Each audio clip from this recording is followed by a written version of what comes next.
es cuál fue la historia, cómo empezó todo esto. Y hoy día está acá Víctor Montero, que es primera promoción, y que no me quedan claras las cosas, ¿es 63 o es 64? Yo le pediría, porque si es 64 van 50 años, pero si es 63 ya no van 50 años. Y está también acá Hugo Durán, que es segunda promoción, y está con nosotros Jorge Abadí, primer decano, de tal manera que acá está un poco la historia.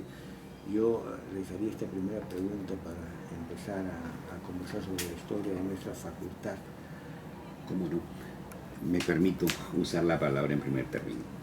En todos los tiempos y niveles de la Tierra se cuecen habas. En este caso, allá por los años 63, si bien se había aperturado en la UNI la convocatoria a un concurso de admisión para una escuela que todavía no se sabía si iba a ser escuela o carrera de economía, de ingeniería económica. En el lapso de haber estado ya estudiando, porque aparte de eso había pre en ese tiempo, ¿no? Antes de ingresar a los estudios de facultad. Entonces, habiendo ingresado ya, el que habla, por razón de que de repente era tal vez mayor en años que los que estaban mis otros compañeros 6 o 7 que estaban allí, y eran otros que mayormente eran curiosos más que estudiantes de otras facultades, nos mandan a llamar, y concretamente nos manda a llamar primero el ingeniero Zucarrán, Jorge Zucarrán, y nos dice pues que él iba a tomar en responsabilidad esta carrera. Ese es el año 63. 63, cuando todavía estábamos llevando geometría analítica, me acuerdo, ¿no? Pues sí. Que me le hicieron llevar 3 veces. Y también química con una bendita doctora que hasta ahora la recuerdo muy bien, la doctora Herold, que hasta ahora el segundo spin no lo entiendo. Pero en todo caso, bueno, Pozzi, Herold Pozzi, ¿no? Bueno, y nos mandan llamar y finalmente se hace una reunión con el ingeniero Samamé Bollo para que hablemos de la carrera. Nosotros que no teníamos pero la más mínima noción, estábamos ahí porque creíamos que era algo nuevo en el país y que nos esperaban ya todos los diseños elaborados. Ya tenía el nombre de ingeniería económica. Se hablaba de ingeniería económica. Lo que yo puedo desprender de lo conversado con el ingeniero Samamé, no fue a esa reunión invitado, pero no fue el ingeniero Zúcar. El ingeniero Samamé habló y había otro ingeniero, Germán de la Fuente, que estuvo en esa reunión. Y hablaban de que el ingeniero de minas, que era una carrera que se hacía próspera, sólida, ¿no?, en la universidad, necesitaba un complemento que hiciera toda la gama de cálculos del costo-beneficio de cada una de las inversiones que se efectuaran. En otras palabras, lo que ellos entendían por esta carrera era un calculista, ¿no?, complemento en ese momento del geólogo y del ingeniero de minas.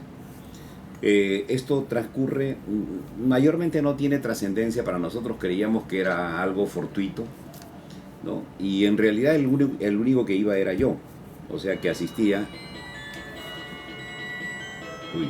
Bueno, lo que continúa a esta opción fue que el ingeniero Zúcar en ese año adquiere un contrato internacional. O sea que él dejaba un área de investigaciones en la Facultad de Ingeniería Industrial.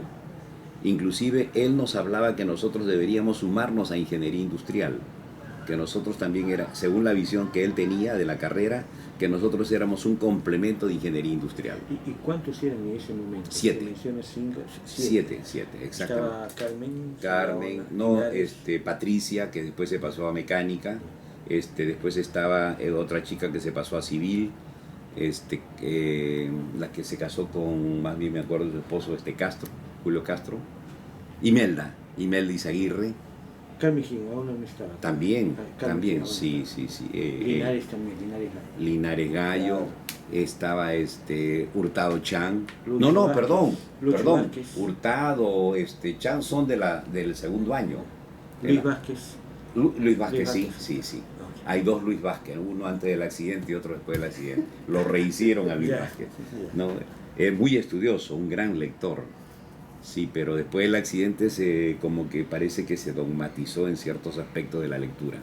Sí, no, yo te digo y se lo digo siempre a él. Bueno, en todo caso habían, según mi buen entender, habían dos visiones sobre la carrera. La que tenía el ingeniero Samamé, que era de ser el complemento del ingeniero de minas, y él era ingeniero minero, y la que tenía el ingeniero Zúcar, que era ser un complemento de la carrera de ingeniería industrial. En el camino se presenta, no sé por qué razón, no lo sé, eso sí nunca me lo expliqué, la presencia del ingeniero Luis Felipe de las Casas. ¿Sí? Entonces cuando él llega le da un vuelco completo a la carrera. Ese es fines del 63. Así es. Pero hay una persona que viene de ingeniería industrial y lo acompaña a él en todo el camino, que era para mí manera de observar las cosas el que hacía las cosas. El que pensaba era Luis Felipe, pero el que hacía, ese es Gilberto Bengolea. Él escribía, él sacaba los borradores, él nos botaba los papeles, es decir, no había, yo nunca lo vi en este caso, será por mi falta de cercanía al ingeniero Luis Felipe, pero al que vi que escribía todo era a Gilberto Bengolea. Y viene otro ingeniero de industriales que es el ingeniero Díaz, un gordito, ¿no? Bajito él, entonces son los dos, pero el ingeniero Díaz a muy poco tiempo parece que no entra en una armonía con el ingeniero de las casas y lo devuelven. Entonces solo se queda Gilberto Bengolea. Entonces de ahí en adelante ya creo que es la historia que todos conocen, ¿no? Donde el ingeniero de las casas, Gilberto Bengolea, viene Grace, que ella conoce todo esto desde el principio, ¿sí? Hemos querido conversar con Grace. Okura viene más adelante, después viene una linda amiga que se encargó de la biblioteca, la señora que era... ¿Leticia? No, ella viene después. Viene una chica que era cómica después en la televisión. Antes de ella. Una gordita. Ureta. Ureta. Ah, Sí. la hermana Ella era cómica, pues ella era la gordita que hacía con Tulio Loza, ¿sí? Ella era nuestra bibliotecaria y nosotros amábamos a las bibliotecarias porque nos prestaban libros, ¿no? Y porque si no era un trámite a hacer. En cambio nosotros íbamos, pedíamos y nos los llevábamos, todo en base a la buena confianza, ¿no? Y devolvíamos los libros también un poco tarde siempre, pero eso era parte de nuestra manera de estar siempre alrededor de la biblioteca. Después aparece Okura, que es el que sistematiza toda la biblioteca. La biblioteca se vio favorecida por una carta que desde ahora se las cuento. Un buen día el ingeniero de las casas nos manda a llamar, aquí yo no me acuerdo con quién fui, solo me acuerdo del que habla, de que había una gran donación que podía hacer el Banco Interamericano de Desarrollo. Entonces yo en realidad lo único que hice fue firmar, no hice el texto de la carta. Entiendo que el que la hizo fue Gilberto Bengolea. Y entonces yo aparezco como que el que había hecho la gestión, ¿no? Y el Banco Interamericano responde y nos llena la biblioteca de libros. Viene incluso el propio presidente del Banco Interamericano, ¿no? Y nos regalan una biblioteca completa en economía. No sé dónde esté la biblioteca hasta ahora, pero... Y nosotros usamos muy poco esos libros porque ya eran casi de carrera, de desarrollo, de política económica, de la experiencia en Uruguay, la experiencia en México. O sea que no estábamos para eso todavía, ¿no? Orgánicamente Luis Felipe era director de la escuela. ¿O no era escuela? Encargado para crear una escuela. Para crear una Así es. Él, por eso te digo, yo al gestor realmente ya entró la segunda promoción, que sería con nosotros la primera. Por supuesto que nos dieron oportunidad de irnos donde quisiéramos. Si queríamos ir a estructuras, cálculos estructurales, lo más complejo que había en la uni, podíamos ir a mecánica, a industriales. Nos dijeron, vayan ustedes, escojan la facultad que ustedes quieran, ¿no? Bueno, Imelda se fue a civiles, Patricia se fue a mecánica, o sea, sí hubo una migración. Pero ese fue el primer semestre terminado. Esto ya habíamos terminado, ya teníamos notas aprobatorias, sí. En esa época nuestra organización académica era anual, no anual. Sí, Entonces, la primera promoción que ingresa es en el 63 y en el 64 ingresa una nueva promoción que con la primera se suman y repiten el primer año otra vez. Así es, exactamente por lo eso que es hizo. Primera, hay dos primeras. Claro, no tienen pierde ustedes conmigo porque yo soy de la primera. Sí, no hay pierde. No, un objeto ya especial de museo ya, pero no me pueden perder, tienen que quererme. Luego yo vengo como segunda promoción Y la primera vez que escucho hablar de ingeniería económica es en el Colegio Militar Francisco Bolognesi de Arequipa, donde el ingeniero de las casas, junto con el colegio, con el capítulo del Colegio Ingeniero de Arequipa, dan unas charlas sobre las carreras de ingeniería. Año 65. No, ¿Cuánto? año 63. O sea, porque justo entró ya a funcionar. Yo ingreso en el año 65 en el primer examen de admisión, que es por opciones de marcar, y ya es computacional, porque hasta antes el examen de admisión era 7 pruebas. 7 pruebas. Eso es lo que pasó, por ejemplo, Víctor, ¿no es cierto? Víctor pasó. No, nosotros pasamos 3 matemáticas en general, después físico-química y después una de cultura general. 3 paquetes de pruebas. Sí, Pero era casi manual. personal, digamos, ¿no? Casi personal, un salón, horas, terminaban, alguien Todos, calificaba. Todos en ¿no? general, Todos. por si acaso. Es más, si quieren que les cuente, el último año que creo que fueron esos exámenes, venían estudiantes a postular a la UNI de México, de Panamá, venían de Argentina. Entonces, tanto así que cuando salía el cuadro, decía primer puesto, fulanito de tal, Argentina, segundo puesto, o sea que era internacional la UNI. Sí. Hasta, creo que fue el último año. Entonces, en mi época, cuando ingresamos, hubo 7.500 postulantes. Y la universidad dio 500 vacantes. 500 vacantes. Entonces, en esa época ingresaban todos los que aprobaban el examen de admisión. Entonces, siempre los que aprobaban eran una cantidad menor que las vacantes. Es curioso, la relación sigue siendo la misma hoy, 15 a 1. ¿Ya? No había problema. Pero en la promoción en la que yo ingreso en el año 1965, dieron 500 vacantes, pero aprueban 702 alumnos. Entonces se tuvo que hacer los primeros 500 y quedaron fuera 202 alumnos. Aprobados. Que habían aprobado el examen de admisión, pero que ya no alcanzaron vacante. Era la primera vez que pasaba eso. Estos 202 alumnos son organizados por un alumno, Luis Humberto Emanuel Tejada.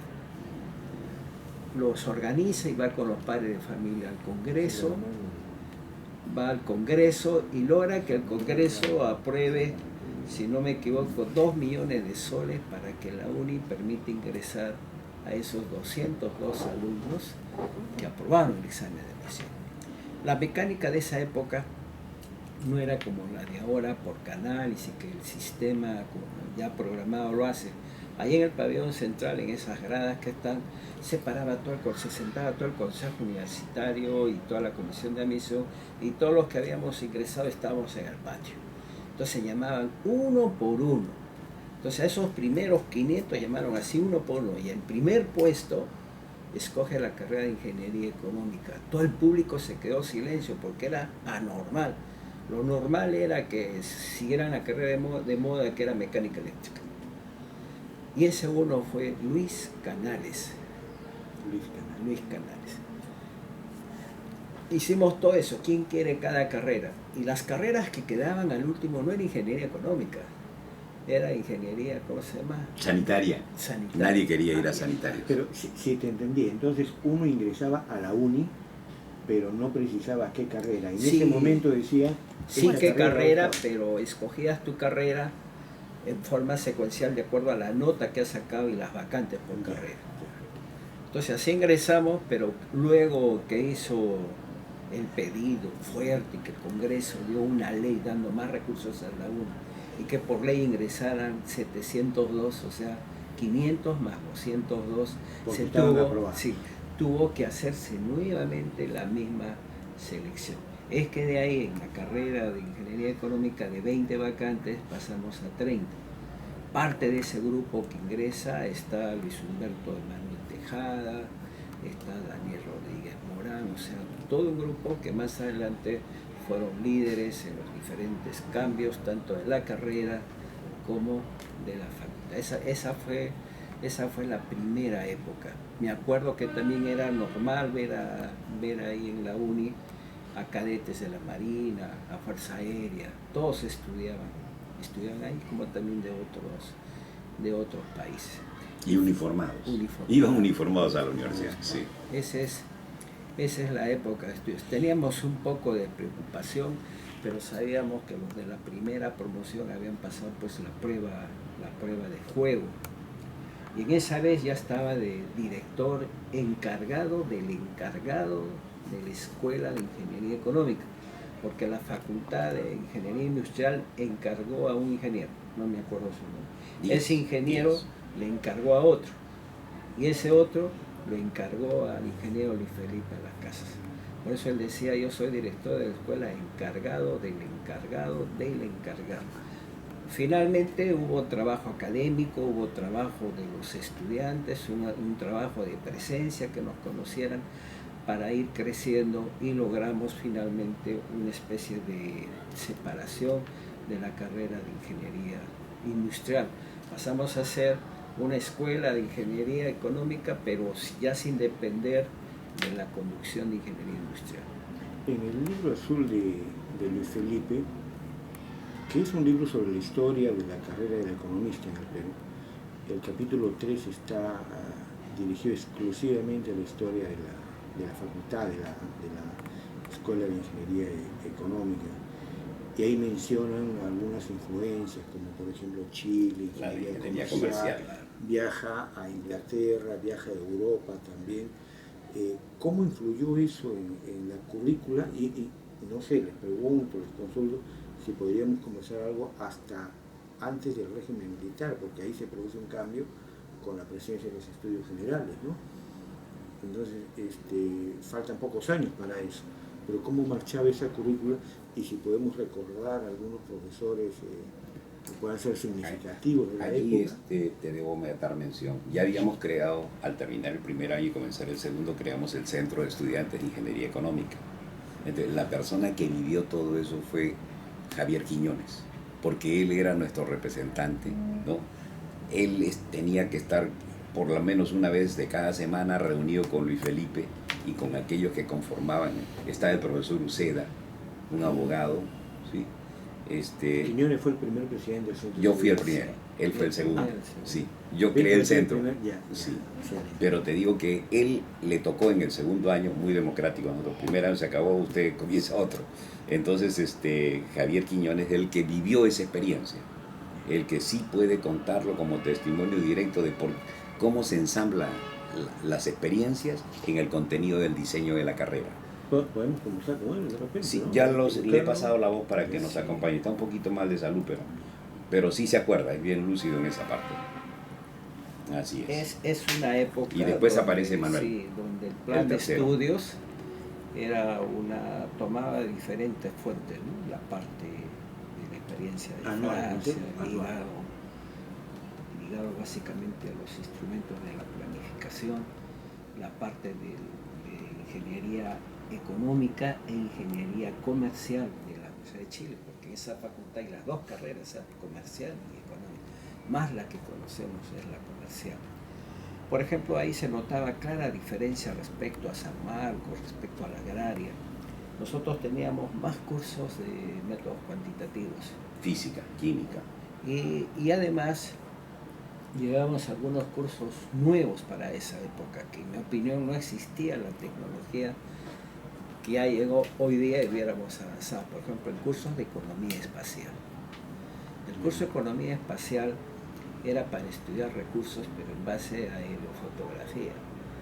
Y las fotografías de esa época no eran a colores, salían con nubes, no teníamos los instrumentos. Ahí ese curso le enseñaba un profesor Chechev, algo así.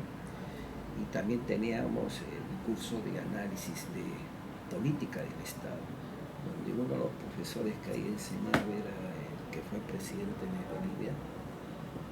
Sí. Víctor Chávez Paz Extensor. Entonces así había varios cursos, había cursos como por ejemplo recursos humanos. En aquella época, estamos hablando de la década del 60, los primeros años, pero en el entorno ya se venían fuertes movimientos socioeconómicos, tanto en Perú, Bolivia, Chile, entonces que iban empezando en la formación de los cursos. Por aquella época también llegó ¿cómo le llaman? Una delegación española para apoyar al gobierno.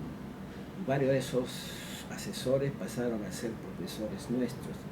De esa época es Ney Márquez, por ejemplo. Claro, no, es el convenio tripartito OEA-BICEPAL. Que viene ese español y hacen ese texto. Y ese texto es el Ignacio texto de Jiménez. Ejercicios del desarrollo económico, creo. Sí. Ney Márquez venía después de haber sido, como decir acá, el presidente de la ANR. Allá él había sido el presidente de las universidades de Brasil, Ney Márquez. Entonces traía pues una imagen, una experiencia. Eso me hace recordar de que parece que ya desde esa época buena parte de, digamos, la bibliografía que estaba asociada a los cursos era entregada o vendida a precios muy, muy bajos por la editorial universitaria, ¿no? Yo recuerdo el libro de cálculo de Hassan Lassalle y Sullivan, el libro de Ney Márquez, de Ejercicio de Desarrollo, había un libro de física que creo que era de Sears, y yo recuerdo que en esa época eso costaba, no sé, es como pensar hoy día en un solo. En todo caso, disculpa que entre porque como yo entré primero, yo era en ese tiempo el presidente del Banco de Libros, y nosotros importábamos todos los libros y vendíamos más barato que cualquiera. Ya poníamos como porcentaje por encima de la totalidad de costos 10%, cuando los otros pues jugaban a 30, 40%. Inclusive las librerías de Lima venían a comprarlos a nosotros, ¿sí? Llegamos hasta un nivel de stock de $500,000. En esos tiempos era un platal. Banco del Libro de la Uni, de la Uni, sí. Increíble. Sí. Por ser de ingeniería económica, creo que por ser eso yo no me atribuyo ningún mérito. Manejé la casa del estudiante, el comedor del estudiante, ¿sí? La CUNY estuve como tesorero, o sea que manejaba la plata ahí, ¿sí? Y bueno, te menciono que vendíamos más baratos que nadie en Lima, tanto así que las librerías de Lima mandaban sus agentes a comprarnos, ¿sí? Y pues ganábamos plata, con el 10% era plata, pues ganar $50,000 al año en un banco de libros, realmente. Junto a esa política, la universidad desarrollaba un gran apoyo a los estudiantes, creó el Fondo de Préstamo al Honor. Claro. Por ejemplo, te prestaba para libros, ¿y cuándo pagabas? Cuando te recibieras de ingeniero. Entonces hacían préstamos de libros, y también emplearon un bonito mecanismo coercitivo de cobrar a todos los que no pagaban. Y en la puerta del Colegio de Ingenieros aparecía la lista de todos los deudores, ya ingenieros que todavía eran estudiantes. Entonces de ese modo se recuperó, pero ya las devaluaciones que hubo el fondo ya creo que quedó pequeño. Pero es interesante porque creo que ha sido la semana pasada que el gobierno ha publicado a página entera todas las universidades que son las que reciben fondos de beca 18, y todas esas universidades son universidades privadas, ¿no? Entonces a la universidad o al gobierno no le interesa, por ejemplo, colocar dinero en las universidades públicas y menos en la Universidad de Ingeniería, que es ahí donde está, digamos, el pilar de la ciencia y la tecnología, y le está dando a la universidad privada, ¿no? Cuando la experiencia que ustedes me cuentan es maravillosa, ¿no? Saber cómo es que la universidad atendía a los chicos que, además es histórico, en la UNI, provienen de los hogares más humildes del país, ¿no? Pero era un demérito en nuestro tiempo ir a una universidad privada, era sentirte menos. Yo les cuento una experiencia, estando ya yo en el segundo año, o sea, se abre por primera vez el curso en la Pacífico, y me invitaron, no sé a quiénes más, me invitaron a que me integrara a la primera promoción de la Pacífico. Cuando su examen me parecía pues un regalo, era suma y resta, el examen en la Pacífico, ¿no? Acostumbraba a todo otro nivel, y ahí estaba Romero Caro, estaba toda esta gente que después aparece como de la primera promoción, ¿no? Estaba un congresista que estuvo muy cerca de Toledo, que lo acusan de fumón, cuyo hermano está después en ingeniería económica. Loquito Bueno, en esa primera yo los conocí porque fue a algunas clases, pero después veía que era tan sencillo lo que ahí hacían que ya no regresé, pues, ¿no? Así fue de sencillo. Claro, usted se recibe... Es que eso es una Sí, extensión del colegio. En los colegios particulares quien iba a tomar el examen eran los profesores de los colegios nacionales.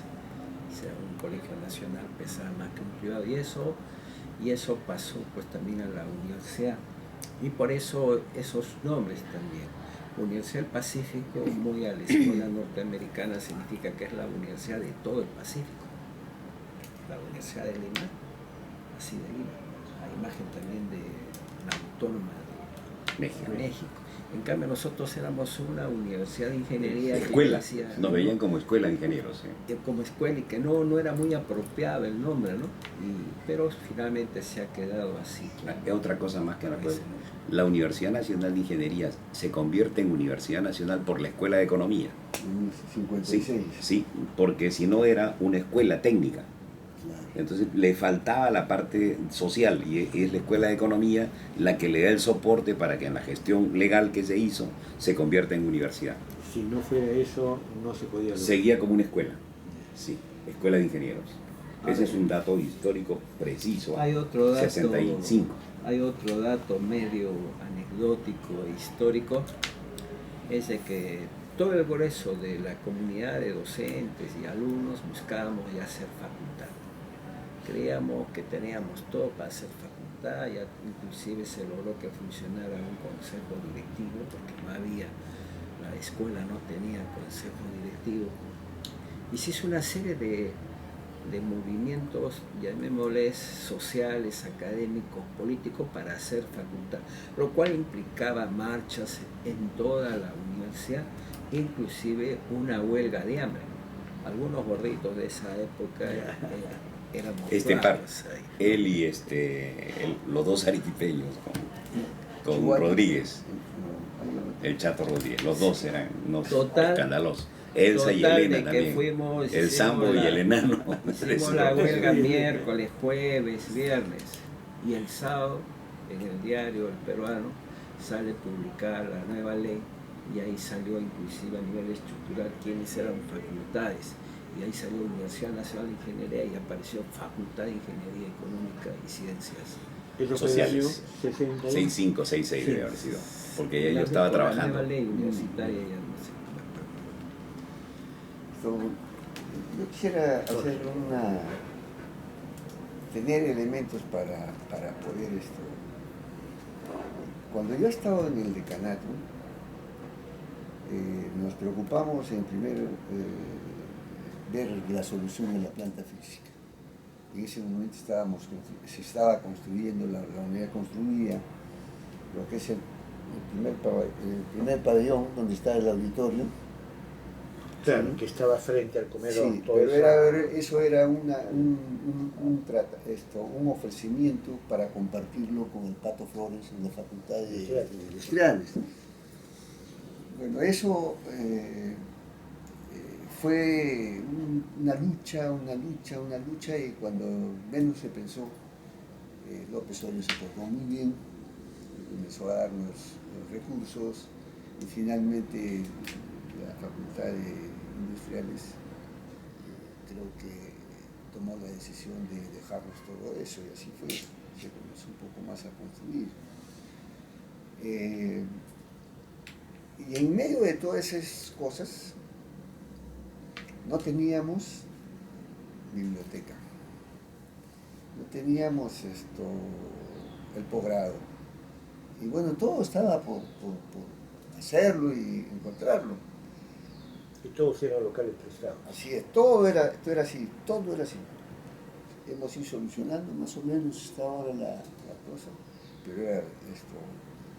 Y dentro de todas esas cosas, lo que tú has mencionado en términos de libros, son propiedad de la UNI, sino que nadie se animó a tomar esos encargos ni siquiera